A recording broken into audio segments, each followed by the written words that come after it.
देखिए साथियों, बाबा साहब की जयंती पर हम बहुत सारे लोग निकलते हैं और बड़े लंबे चौड़े भाषण भी होते हैं,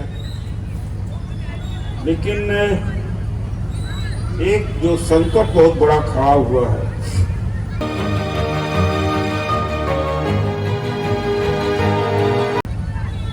उसके बारे में भी विचार हमें करना होगा।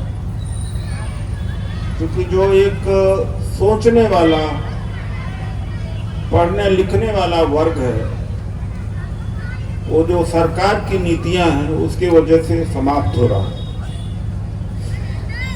जिस समाज का बुद्धिजीवी नहीं रहता, मिडिल क्लास नहीं रहता, हमारे पास तो कोई धनाढ्य वर्ग अभी नहीं पैदा हुआ।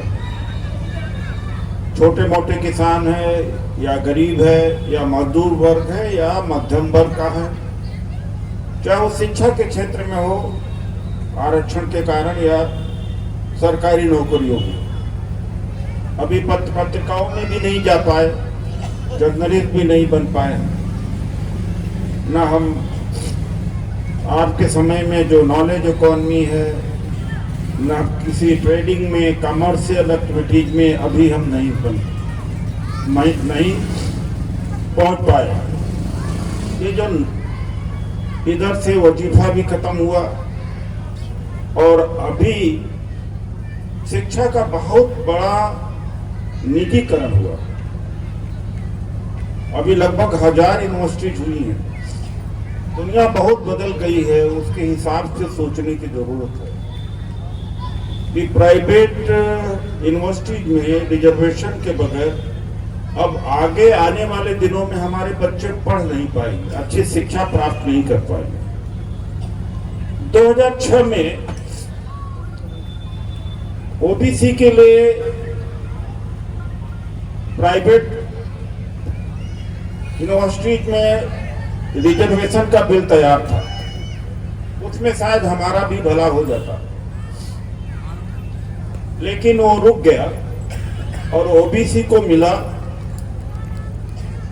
निजी हायर एजुकेशन में, शिक्षा में रिजर्वेशन। इसको मंडल 2 के नाम से ही हम लोग जानते हैं। आज 1000 से ज्यादा यूनिवर्सिटीज हो गई, 48 यूनिवर्सिटीज केवल भारत सरकार की है, जो सेंट्रल यूनिवर्सिटी है। Ashoka university, Jindal university, Galgotia university, तो भारतीय यूनिवर्सिटी, कितनी यूनिवर्सिटीज हो गई है। वहां हमारी बिल्कुल भागीदारी नहीं रह गई। इसमें इसकी लड़ाई लड़नी पड़ेगी। ऐसा नहीं कि कोई नई बात है। 2006 में एक तरह से बिल तैयार पड़ा था। हमें यहाँ ध्यान देना पड़ेगा, वरना 2, 4, 6, 10 साल में, 15 साल में ये भीड़ भी आपकी कम हो जाएगी, ये आपके प्रचारक कम हो जाएंगे। राजनीतिक के लोगों ने कोई विचारधारा ज्यादा नहीं फैलाई है। उनको सबका वोट लेना होता है, चाहे वो पार्षद होगा, चाहे एमएलए होगा, एमपी होगा, वो खुल करके नहीं बोल सकता। वो विचारधारा की बात नहीं करेगा, क्योंकि सबका वोट लेना पड़ेगा और किसी पार्टी के प्लेटफॉर्म पर भी ये संभव नहीं है। इसलिए हम जागृति तो करते हैं। जागृति का मतलब यह नहीं होना चाहिए कि हम बातें विचार की करें और सवर्ण के विरोध की बात करें। हम मुद्दे को भी मुद्दे पर इकट्ठा होना सीखे। बाबा साहब मुद्दों की लड़ाई लड़े, और एक जो सबसे बड़ा सेटबैक हम लोगों को लड़ा था, सत्ता के चक्कर में हमने सारी लड़ाइयां बंद कर दी। अरे भाई, आप 16% दलित की आबादी है। क्या आदिवासियों ने कोई इकरार कर दिया था कि हम आपको वोट देंगे? ओबीसी खुद अपनी लड़ाई नहीं लड़ा। 90 के अंदर जब मंडल कमीशन लागू हुआ, बीपी सिंह ने सिफारिश किया, ओबीसी की समझ इतनी नहीं थी, वो कमंडल के साथ चला गया। किस आधार पर आपने कहा कि हमारे पास 85% है? ठीक है, सत्ता की लड़ाई लड़ना चाहिए, सत्ता प्राप्त की लड़ाई लड़ना चाहिए, लेकिन बीच की जितनी सारी लड़ाइयां थी, चाहे वजीफा की थी, हॉस्टल की थी, जमीन की थी, नौकरी की थी, निजीकरण के खिलाफ की लड़ाई थी, सारी लड़ाइयां छूट गई। परिणाम क्या हुआ? 2000 तक यह स्थिति थी, एक तरफ वजीफा मिल रहा था, सरकारी यूनिवर्सिटी थी, स्कूल थे, फ्री में, लगभग फ्री में ही SC ST को पढ़ने को मिलता था, और दूसरी तरफ नौकरी मिल जाती थी, जो भी अच्छा पढ़ने में था नौकरी मिल जाती थी। एक तरफ पढ़ाई, एक दूसरी तरफ नौकरी मिल जाती थी। उसके बाद परिस्थिति बदल गई। आज जितने सार्वजनिक पब्लिक सेक्टर अंडरटेकिंग कंपनी है, गवर्नमेंट है, सबका प्राइवेटाइजेशन होता चला जा रहा, उसके ऊपर आंदोलन नहीं हुआ। ये आपके विचार मर जाएंगे, विचार को आगे बढ़ाने वाले खत्म हो जाएंगे, रह नहीं पाएंगे।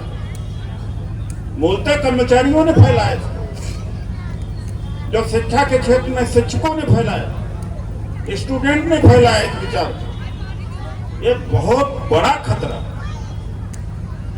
ये बहुत बड़ा खतरा। इसलिए आंदोलन करना चाहिए, आंदोलन के ऊपर, मुद्दों के ऊपर। और 25-30 साल उत्तर भारत के लोगों, हमारे समाज के लोगों ने ऊर्जा बर्बाद कर दी। अरे हम देने वाले बनेंगे, हम देने वाले बनेंगे, और जो हमारे पास था करीब करीब सब खत्म होता चला गया। देने वाले बनिए, देने वाली बनिए, कोई बात नहीं, वो भी लड़ाई होनी चाहिए, देने वाले की लड़ाई होनी चाहिए। लेकिन जो मुद्दे हैं हमारे, न्यायपालिका में आरक्षण का मुद्दा हो या निजीकरण के खिलाफ की बात हो, यह भी होनी चाहिए हमारे। ये लड़ाई जब छोड़ी गई, आज क्या हालात है, तो ये हालात, इन हालातों को अगर आपने इस समय गंभीरता से नहीं लिया तो 410 साल का मामला है, इसके आगे कोई मामला नहीं रह जाएगा।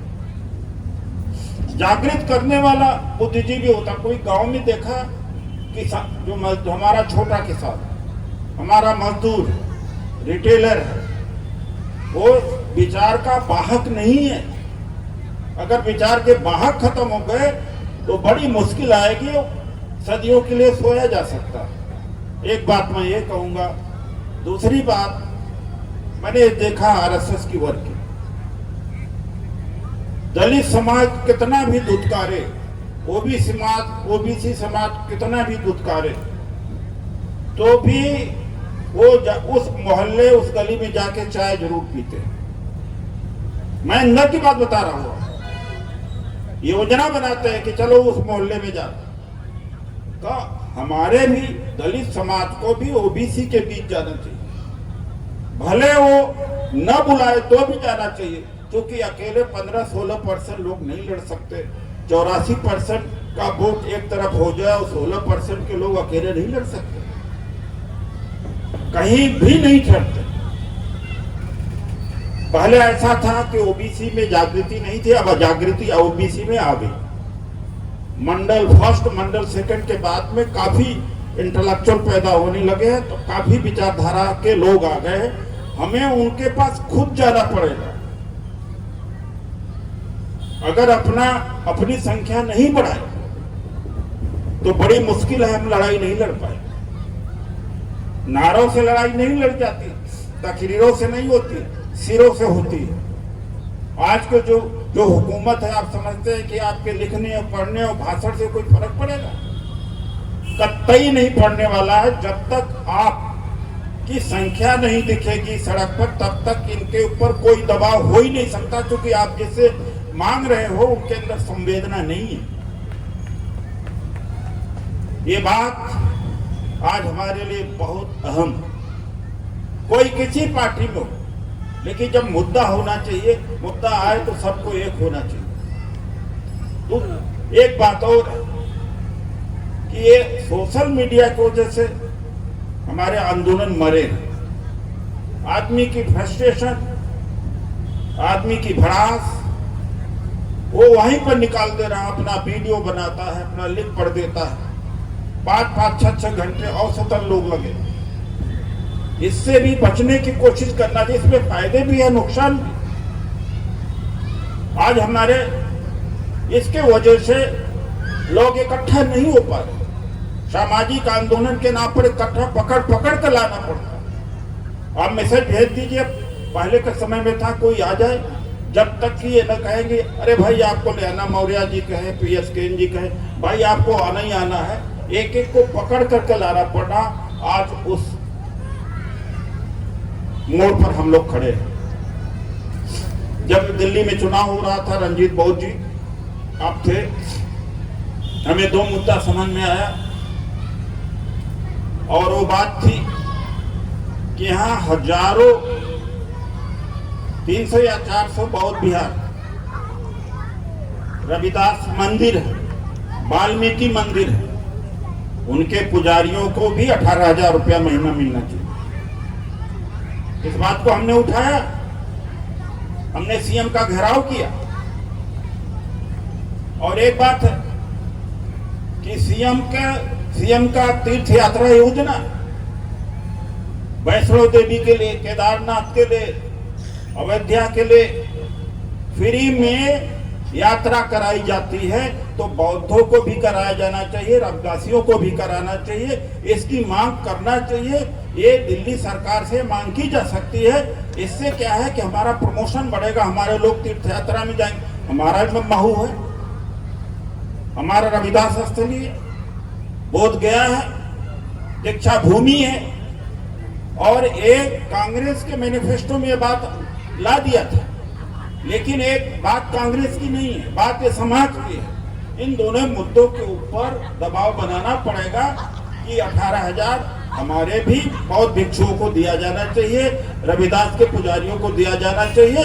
अगर ग्रंथी को दिया जा रहा है और पंडितों को दिया जा रहा है तो हमें भी दिया जाना चाहिए। जब तक मुद्दों की लड़ाई एक एक करके नहीं लड़ेंगे, तब तक आप नहीं, अब आप लगभग बाहर हो गए, संसाधनों से बाहर हुए, सिस्टम से बाहर होते चले गए। अब वो भागीदारी नहीं रह गई। हर चीज का प्राइवेटाइजेशन हो रहा, हर चीज का प्राइवेटाइजेशन हो रहा। तो यही मैं आप लोगों से कहना चाहूंगा। OBC है, मुस्लिम समाज पहले जोड़ना मुश्किल था, लेकिन 2014 के बाद मुस्लिम समाज के ऊपर जो आपत्ति आई है, किसके वजह से, उसका झुकाव बढ़ रहा। हमें जाना चाहिए उन लोगों को। जब तक हम नहीं सामाजिक स्तर पर तब नहीं जोड़ेंगे, राजनीतिक स्तर पर संभव नहीं है। सामाजिक स्तर पर ही जब भाईचारा बढ़ेगा तो उसका राजनीतिक असर पड़ेगा, राजनीतिक क्षेत्र में ही पड़ेगा। दूसरी बात है, मैं ये एक बात और कहूंगा, बाबा साहब की अंतिम लड़ाई क्या थी? जाति विहीन समाज, जाति विहीन समाज की थी। हम जातियां तो नहीं छोड़ पाए, लेकिन कम से कम जाति के संगठन तो मत खड़ा करें। अगर जाति के संगठन भी खड़ा किया है तो एक जाति दूसरे जाति के विरुद्ध तो न खड़ा किया जाए। ये जो चलन हुआ है बहुत खतरनाक हो रहा। क्या एक जाति इनसे लड़ सकती है? मैं फिर से कह रहा हूं, क्या अपने जाति के बाहर कोई शादी विवाह कर रहा है? बाबा साहब के जो क्रांति विचार है कितना लोग लागू कर रहे हैं? मानते हैं कि उतना क्रांतिकारी काम हम लोग नहीं कर सकते। कम से कम आपस के अंदर तो जात पात न करो।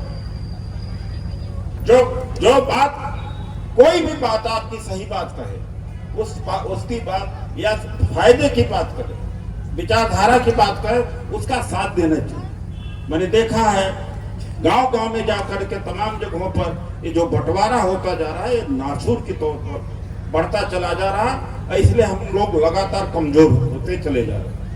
तो बाबा साहब का तो यही संदेश था, करुणा से शुरू करता है भाषण, लेकिन आपस में एक दूसरे को बर्दाश्त नहीं करते। भगवान बुद्ध करुणा के महासागर थे और बाबा साहब, लेकिन क्या हमारे अंदर करुणा है? हम एक दूसरे की टांग खिंचाई करना, एक दूसरे का विरोध करना। तो बाबा साहब की जो बातें हैं उसको हमें अपने जीवन में उतारने की भी कोशिश करें, तभी जाकर के, वरना हम बहुत खतरनाक मोड़ पर हैं इस समय। इन्हीं शब्दों के साथ मैं अपनी बात को यहीं पर विराम देता हूं। धन्यवाद। बहुत बहुत धन्यवाद साहब।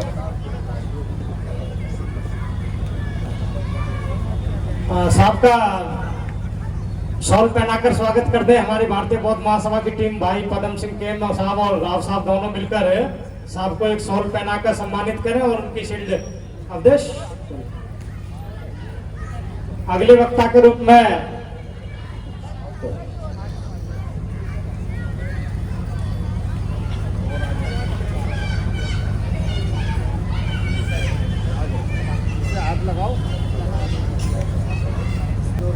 हमारे दिल्ली प्रदेश के अध्यक्ष हैं आर.एस. नवल साहब, उनका भी शॉल पहनाकर, पदम भाई आर.एस. नवल साहब को शॉल पहनाकर सम्मानित करें।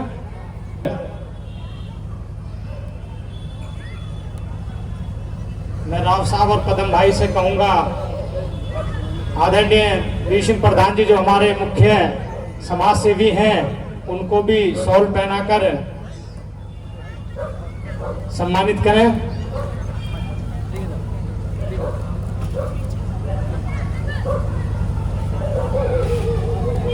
नरेश प्रताप जी हमारे कोषाध्यक्ष हैं, आप भी बार आ जाएं। स्वागत की कड़ी को ही थोड़ा सा ढीला कर लेते हैं।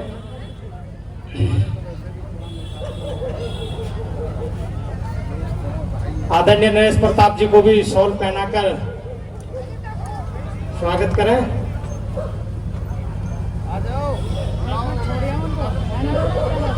राव साहब आप पहनाइए। हमारे ये भी सम्मान के लिए जब है तो सब ये भी सम्मान है। नंदकिशोर सागर जी हैं जो राष्ट्रीय कोषाध्यक्ष हैं, एक शॉल उन्हें भी पहनाकर उनका भी स्वागत कर दें। हमारे चैनल लाइक, शेयर, सब्सक्राइब देखना मत भूलिएगा। जय भीम, जय भारत, जय संविधान, नमो बुद्धाय। धन्यवाद। चैनल आर्थिक समस्या से गुजर रहा है। अगर आप बहुजन समाज में बाबा साहेब अम्बेडकर और तथागत बुद्ध की विचारधारा को अधिक से अधिक लोगों तक पहुंचाना चाहते हैं तो हमें आर्थिक सहयोग प्रदान करें, ताकि हम अपने चैनल के माध्यम से देश विदेश में समता, बंधुता, एकता और संवैधानिक अधिकारों को ज्यादा से ज्यादा लोगों तक पहुंचा सकें। आप अपनी सहायता राशि नीचे लिखे खाते में जमा करा सकते हैं। खाता धारक गौतम रत्ना, खाता संख्या 3169576865 IFSC कोड SBIN 0060336, बैंक भारतीय स्टेट बैंक। आप हमारे बैंक खाते का विवरण स्क्रीन पर भी देख सकते हैं। जय भीम, जय भीम। मैं गौतम रत्ना, गौतम फिल्म्स प्रोडक्शन में आपका स्वागत करता हूं। आप हमारे प्रोडक्शन हाउस के अंदर अपना कैरियर बना सकते हैं as a film director, as a producer and actor and actress and editor and cinematographer also. अगर आपको फिल्म से रिलेटेड कुछ भी प्रोजेक्ट आपको बनवाना है तो हमारे पास में पूरा सेटअप है, जिसमें फिल्म कैमरा है, शूटिंग लाइट्स है और एडिटिंग है। सारा A to Z एक ही जगह पर आपको हमारे यहाँ पर मिल जाएगा। तो दोस्तों आप हमें कांटेक्ट कर सकते हैं हमारे नंबर्स पर 9810085714